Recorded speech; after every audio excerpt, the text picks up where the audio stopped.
You know, I had a retired teacher talk when the healthcare debate was going on that the doctor she had been using all her life, that once she went on Medicare, that he would no longer accept it because his government, you know, as you talked about the overburden of the system. So I think we have that problem out there. The other part is about the cost of the lawsuit that got talked about. We talked about what this is going to cost the state. I hear estimates of $200 to $600 million. I'm sure, what would it cost the state in attorney fees? Would it be comparable to that, what it would cost the state?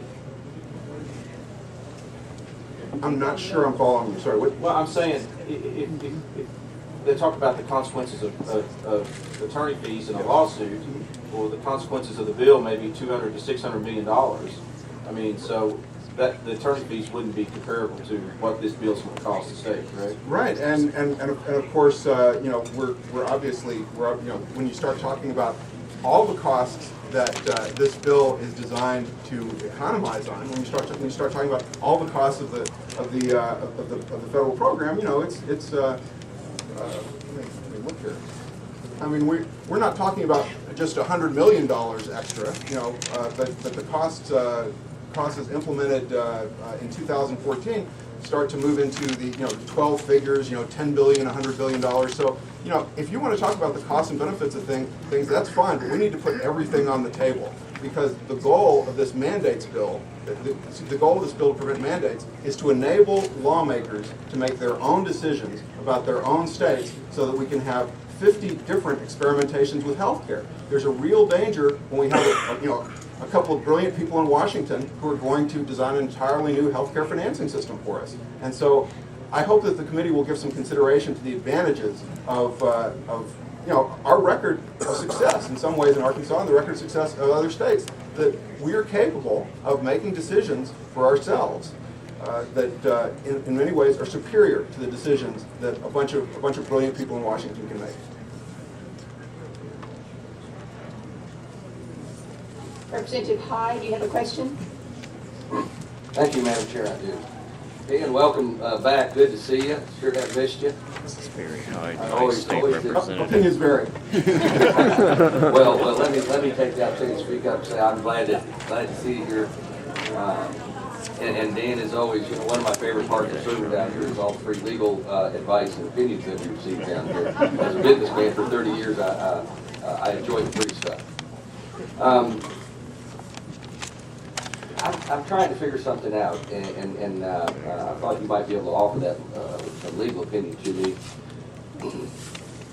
The National Reform or Healthcare Reform Bill is currently making its way to the Supreme Court now. Is that an accurate statement? It's certainly possible, yes. That certainly is likely to happen, yes. That's probable. I mean, we could probably agree that that's more likely than not. So, and until it gets to the Supreme Court, it in fact is the law of the land, is it not? Are you telling me it's unconstitutional because you or any group of people think it's unconstitutional, or does it not in fact become unconstitutional until it is determined to be unconstitutional? As long as it's a law in effect, it may be headed for debate, but it is in fact currently the law of the land. Well, the use of the term unconstitutional. Well, that was your term. You said, I thought you yes, said. Yes, and I'll be happy to explain if Okay. you like. I'll be happy to explain what I mean by unconstitutional. When you talk about how things are unconstitutional, the word has several senses. I mean, what the most common sense of the word is what 5 Supreme Court justices think at any given time. And I think that's a mistake to think of that as always being what constitutional means. What the fundamental meaning of constitutionality is what we're supposed to be doing when we come in at the beginning of every session and swear. We all, as citizens and as government officials, have the obligation to understand the scope and the reach and the limits to the federal and state government. And so there are substantial questions along that line as to whether this legislation is constitutional. And I don't think that I pronounced as to whether it's constitutional in the first sense. Nobody can with great accuracy. Mr. Greenberg, I bet Representative Meeks would like to have an opportunity to close, and we have about a minute left. You bet. And I apologize. And you start asking about constitutional law, it's hard to answer. Thank you, Dan. Thanks Thank you, very much. Madam Chair.